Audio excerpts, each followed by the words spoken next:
یک روز خاک رفتیم اومدیم پگاه اومدیم چه استودگیم آخه اینجا که مده بور کن اونجا بورش کن سرو میره این هم چه استودگیم کم سنگیر شما مترایو دیگه قرغان کوی چی با چی نداره یعنی مسافر ندارد. نورالله عزت‌اللهیف از صبح بر وقت منتظر مشتری است که به شهر قرغان‌تپه مرکزی ختلان ببرد، اما 3 ساعت است کسی به سراغش به ترمینال نوی مسافرکشانی در کنار شهر دوشنبه نیامده است.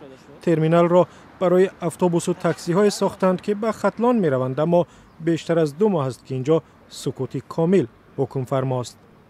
مسافرها برای که مسافرها بسیارش نمیدونن اینجا را، اما مشروطهایی که میگردن همیشه اگر بور کنن که بیارن، اگر تاکسی های بجایی که همونجا نباشن همش همینجا میارن، برای که بسیار مسافر اینجا را نمیدونن. تاکسی های پنهانی اینجا هستند در نزدیکی بازار سخاوت، یکی از بازارهای بزرگ دوشنبه. قبلا تمام نقلیات سمت ختلان از همینجا مسافر میگرفت. مسافران میگویند که اینجا ماشین زیادتر و ارزانتر بود.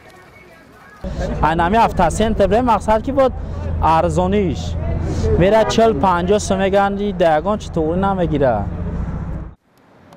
حکومت دوشنبه چند پیش با قبول یک قرار گفت برای آن ماشین و مسافرکش ها را به کنار شهر برد تا به بندوباری در حرکت نقلیات از بین برده شود.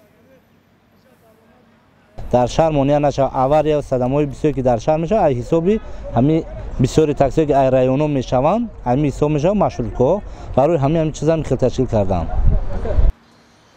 شتابکاری مقامات در اجرای امر شهرداری سبب بیخبر ماندن مسافران از جای نو شده است و سبب نامدن راننده ها به جای نو که آماده کامل نیست. و گفته رانندگان در نتیجه شتابکاری هم آنها زیان می‌بینند و هم مسافران که ساعت‌ها در شهر منتظر ماشین میمانند و وقت تلف میکنند.